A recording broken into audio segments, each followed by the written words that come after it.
listening to the Save the Marriage podcast. Your marriage can be saved and strengthened if you have the right information. Join Dr. Lee Baucom as he explores ways for you to improve your relationship and your life, starting right now. Hey, this is Lee Baucom, and this is the Save the Marriage podcast, the podcast designed to help you save your marriage no matter what state it's in. Now, that is part of what I really want to talk about today, because what happens if you feel like you're at that place where you want to make a choice, the choice of whether to work on your relationship or not? How do you go through that process of thinking through that? The reason for this particular episode is because I'm watching the struggles. I have a group that is on Facebook, and I can watch the struggles that are there. I also have email that I get on a regular basis and voicemails that people leave me where they're basically saying, I'm just ready to give up. I'm ready to walk away. So I wanted to talk a little bit about what that means when you say you're going to give up.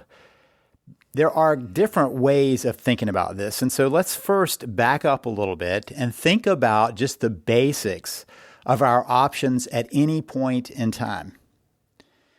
Now, this came to me, just a very simple realization that's something that I've used repeatedly through my life.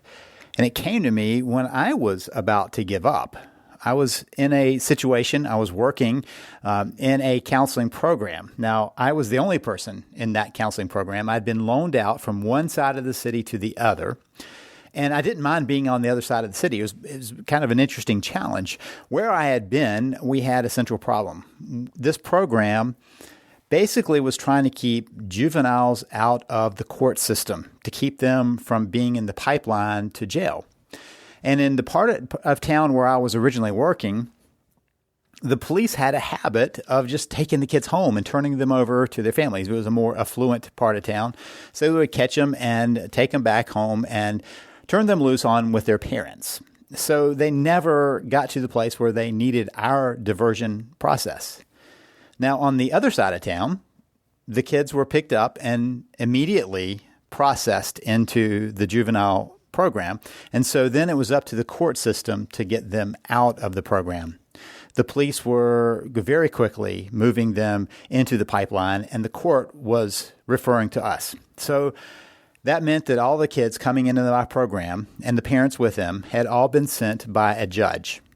They weren't happy with the police. They weren't happy with the legal system. They weren't particularly happy with the judge who didn't just let them go, that had required them to go see me.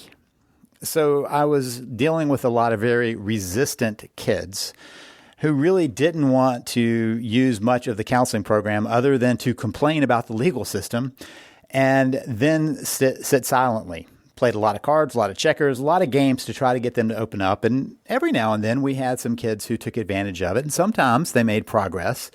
But for the most part, it was a very frustrating experience, both on their part and my part.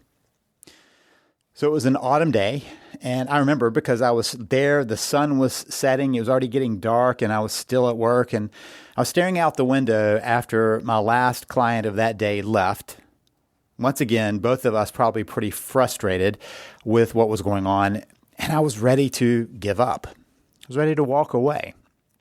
I sat there and stared out the window and was pondering my options, because while it was not the place I wanted to be, it was paying the bills, and it was giving me some experience doing what I was training to do.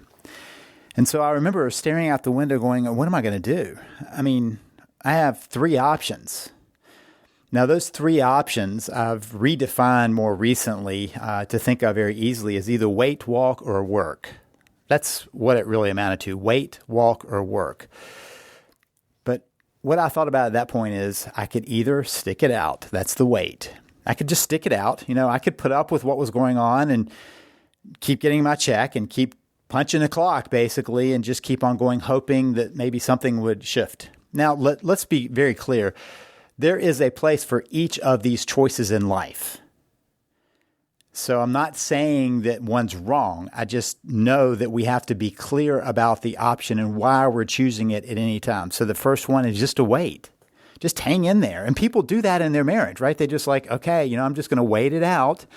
we're not going to divorce. We're not going to fix things. We're just going to float along. I've had many people come to me and say, that's just what we're doing. We're having this relationship go on for lots of reasons. Maybe they say, you know what, we're not going to get along together, but for the kids, we'll stick together. Financially, we can't do it. Right now, sometimes people are saying, I'm just going to wait out COVID, right? I'm just going to wait out the pandemic. There's nothing we can do now anyway. So wait is one option. The second option, and a lot of times we put it as either this or that. The second option is to walk, to give up, to just walk away. And that was my thought at that night. I was going, I could turn in my resignation. I could type it up right now and be done here. Give my resignation. I'm not sure it would matter to the clients. I'm not sure where it would matter. So maybe I should just pack my bags and leave. There are implications to that, though.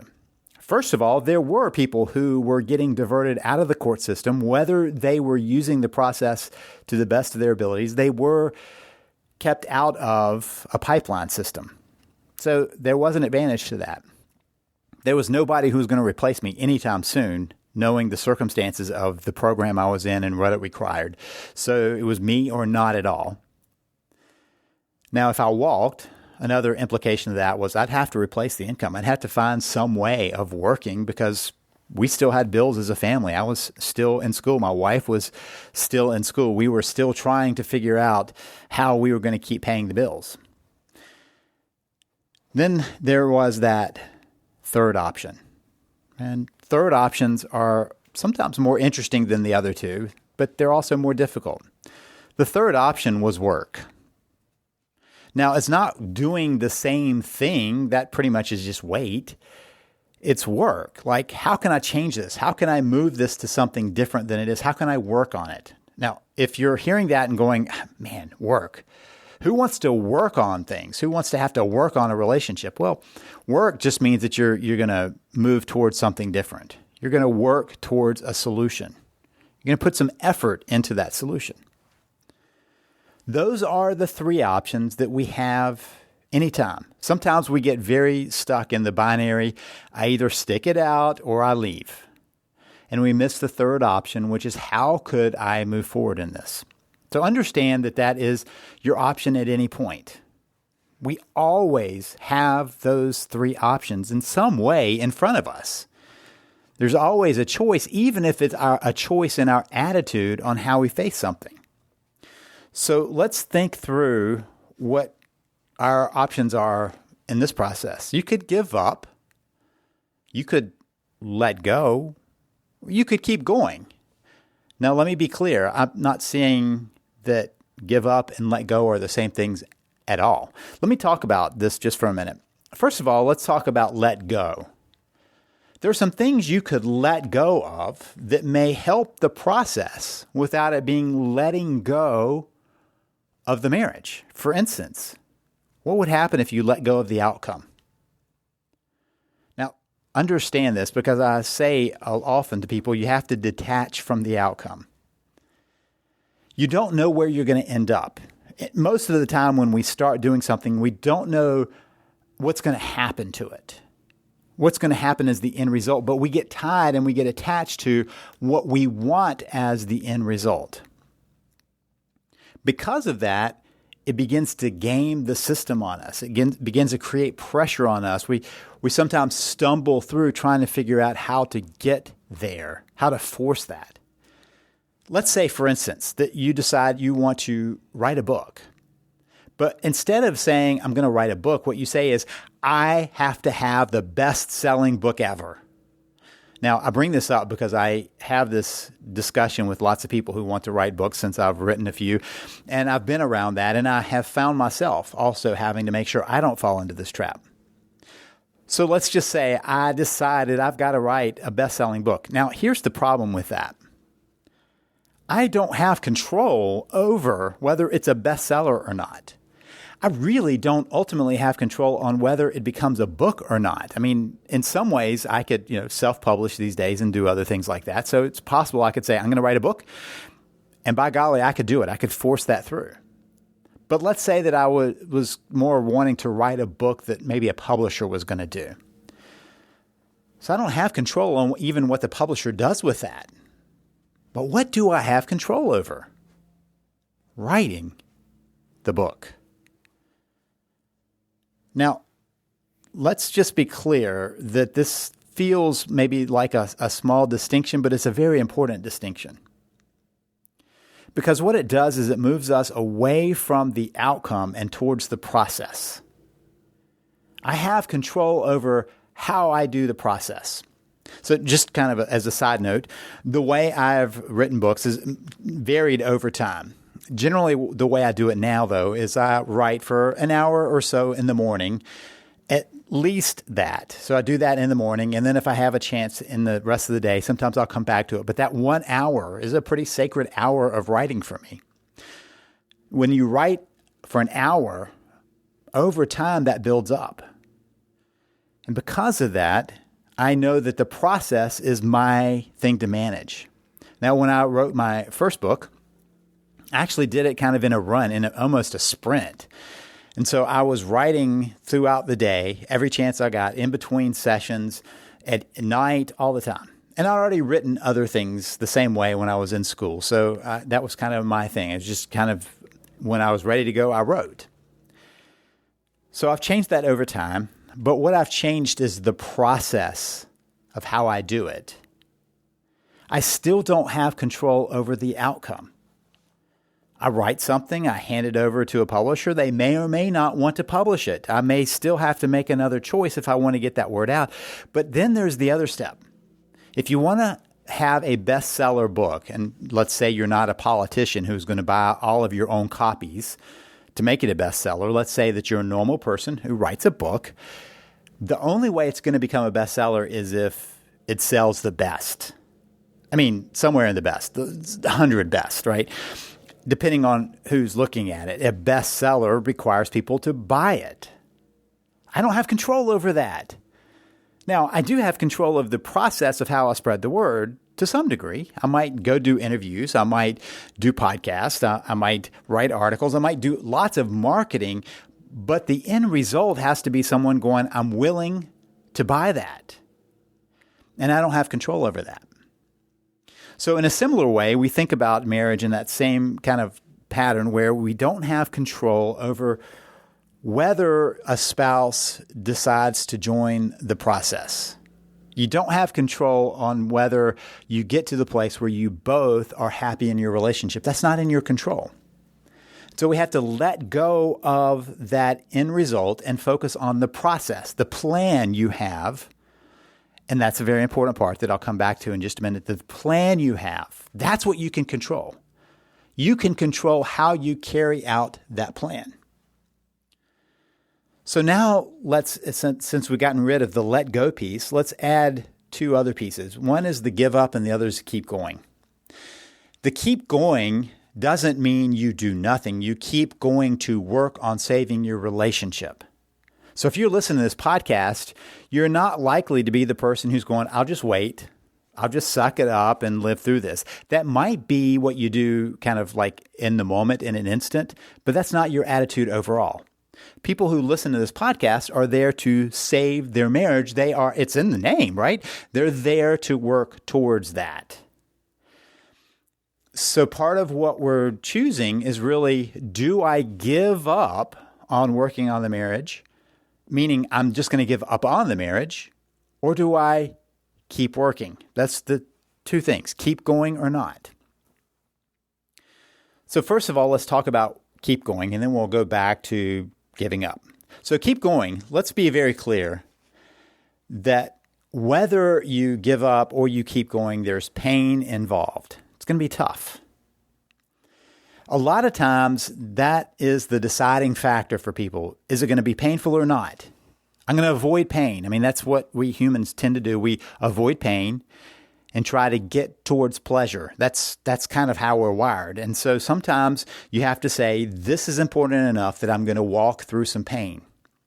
So let me be clear here that neither walking away nor working on it, neither of those approaches are going to spare you pain. You will feel the pain regardless. It gets tough whether you walk away or you stay and work on it. But there is a difference.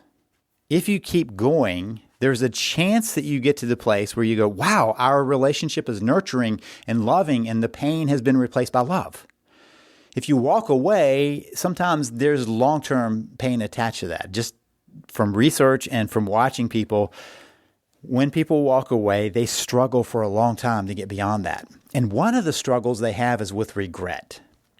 It's the simple question, did I really do all I should have or could have done to get there? Keep going is sometimes the way we make sure that we don't live in regret. So part of what happens when we face the pain is we go, okay, it's worth it. You know what? This is the only possible way to get to a better place is right through here. Not only that, but the only possible way probably at this point to get there is for you to say, I'm going to keep working on this. If you and your spouse both say that, wow, that's powerful. But if you're asking the question, should I just give up and walk away? Your spouse is probably at this point not in on your plan to keep working on it. So you're doing this as kind of the Lone Ranger, likely. And that's the only way that things are going to get better. If you give up, that likely is the end of it, just to be clear about that. So the thing that you have to remember about keep going is it's kind of like marriage overall. Marriage is a day-by-day event. I had some people come into my office and the person said, you know, why should I work on it today? And I said, well, because that's what marriage is about today, right? You work on your marriage today, and then tomorrow you get up and you be married. If you get divorced, if you walk away, if you stop the relationship, that is a decision, a point in time. There is an end to that. If I stay married the rest of my life, my marriage goes on day by day. If I can do better tomorrow, my marriage gets better day by day. And so part of the task is to focus on that process of going, this is a day-to-day thing, right? Marriage is day by day. Divorce is a decision, a point in time. So it's always going to be that. If we keep working on things, if we keep going forward, it is going to be day by day. And at some point, you have to say, okay, I'm all in, or you're going to spend an inordinate amount of energy playing the game of should I work on it or walk away? Work on it or walk away. That's a tough game. It's a tiring game for most people to get to, which brings us to the give up. Should I give up? One of the things that I often tell people is that they want to make sure that they are clear about their decision to give up. Don't make it based on emotions. Emotions change. You know, I've walked with people where day by day I hear, I'm ready to give up. No, now I'm going to work on it. Nope, I'm ready to give up. Nope, now I'm going to work on it. And their vacillation back and forth is really not about a decision as much as their emotions. And so sometimes I have people just say, I feel like giving up. Instead of saying I'm going to give up, just to say, I feel like giving up. Just to sit with that. I feel like giving up. What is that feeling about? Is it a feeling, or am I ready to make the decision? So now let me clarify my role in this. What I'm not here to do is convince you to work on your marriage. I'm here to make sure that you're deciding based on the decision, not your emotions. My wife has this quote she uses very often with people, which is, You need to consult your plan, not your feelings. Consult your plan, not your feelings. Because your feelings will come up and down. I mean, let's just be clear. If you're a parent, you've probably had moments when you're like, man, I don't want to do this parent thing anymore. And then you get up the next day and you do it anyway because, well, first of all, it's hard to get rid of the kids. And second, you realize that that's a feeling you have. It doesn't feel the same sometimes with a marriage that's in trouble. Sometimes it's easier to go, I can either walk away or stay in this. I feel like walking away. Now, let me remind you that your spouse is likely emotionally deciding this instead of rationally deciding this. Do you want to fall in that trap? So my task is, again, not to try to convince you to work on this, but to say, if you want to work on it, let's walk this through together. If you want to keep going, let's do it. I don't try to shame you. I don't try to push you into it. I don't try to force you. That's all on you. That's up to you to choose. I just know that I'll walk as long as people want to walk. I'll walk beside you as long as you want to, giving you the tools and help and assistance that I can to get to where you want to get to. And if at any point you say, I've done all I can, I'm not willing to do any more, I'll say, okay. If you feel like you've done everything you're willing, good for you. That's a better place to be than to walk away going, I should have done more. Regret is a tough companion on the journey of life. So make it not an emotional decision. Step away from the emotions that keep washing over and decide that that's more like the tide. When we were at the beach a few weeks ago, part of my life at the beach is to get up early and go paddling. And here's the thing about getting up early and going paddling. I have to change the time every single day because of the tide. So I live my life by the tide when I'm at the ocean. When we go down to the ocean, we try to go down at low tide, so there's lots of beach and we can be apart from people. When I go paddling, I try to do it at high tide, so there's plenty of water and I'm not having to drag my paddleboard over the shallow areas. So we live by the tide. I live by the tide. And being aware of that makes me go, okay, I don't have a choice about that. The tide is going to come up and it's going to go down. One day it's going to come a little bit later. That's okay. That's just a fact. And so the same thing with emotions and energy, because we're really talking about an energy level here. Lots of times when people say, I want to give up, they're telling me their energy is low. They're just not feeling it. It's kind of like the tide. It goes up and down, and sometimes you don't even know why. Maybe you have more energy one day and the next day you're exhausted and you don't want to work on it and it feels like it's time to give up. And then you go, no, that's just the feeling, because that's like the tide. It goes up and it goes down. It comes up, it goes down. That should not be a substitute for making a decision on what you want to do. So what do you have a choice about? When we talk about this choice, what do you have a choice about? You have a choice on how you approach this. You have a choice on whether you will continue working on this in any way you can, or whether you will walk away, or whether you just put up with things and leave them the way they are. Those are all your choices. And sometimes people go, I don't have a choice. And I want to just a minute tell you where you have a choice at any point. So to be clear, this is about you having a choice, not you getting to choose what your spouse does.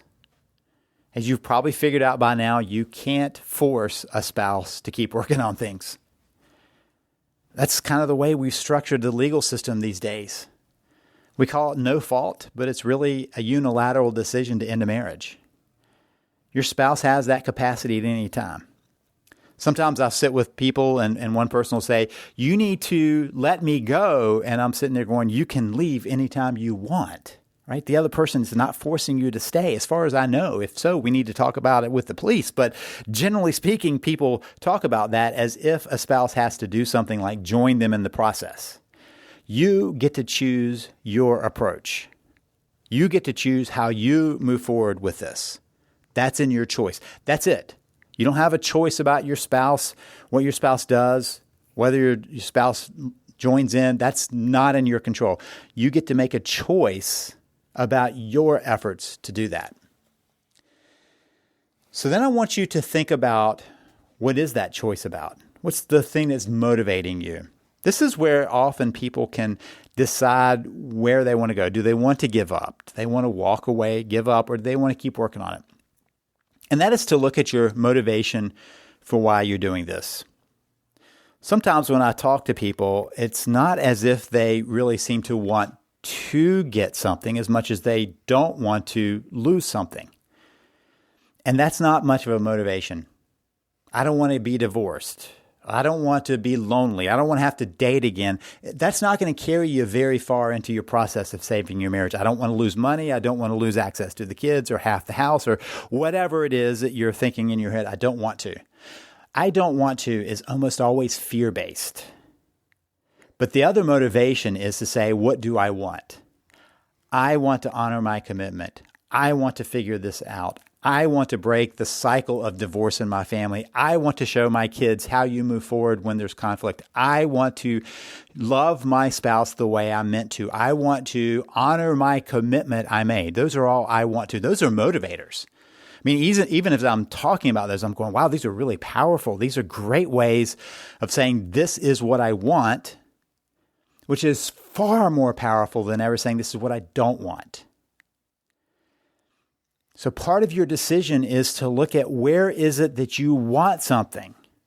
You're much more likely to want to work on things and to continue working on things when you find your reason why is about moving towards something. So what can you do?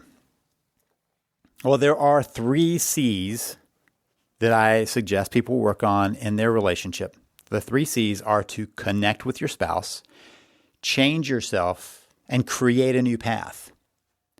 Many times when people are telling me that they feel like giving up, it's because they can't figure out how to get the connection with their spouse. Maybe a spouse has said, you can't be doing these things. You can't keep connecting with me.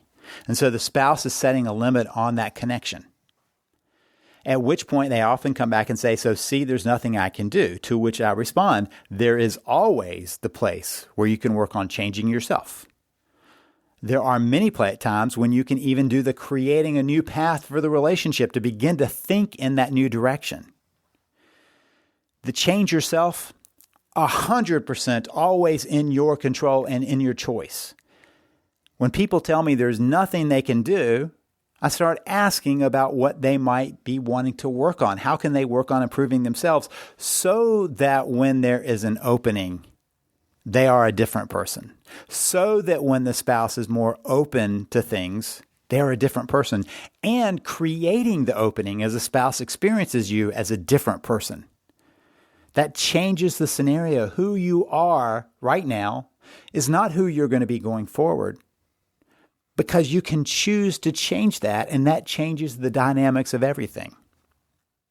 So, should you give up? Or should you work on it? It's entirely your choice. But make sure you're making it as a choice. Make sure that you're making that as a decision, not as an emotional response to how you're feeling right now. You always have the 3 options. The creative option almost always falls into work on it, to move forward. There are times when that's not possible. There are times when a spouse makes it impossible to move forward with the relationship. The question is whether you decide that before that happens. If you need help with that, if you're pretty sure that you want that 3rd option, you want to work on things, but you don't know where to start, please grab my Save the Marriage system.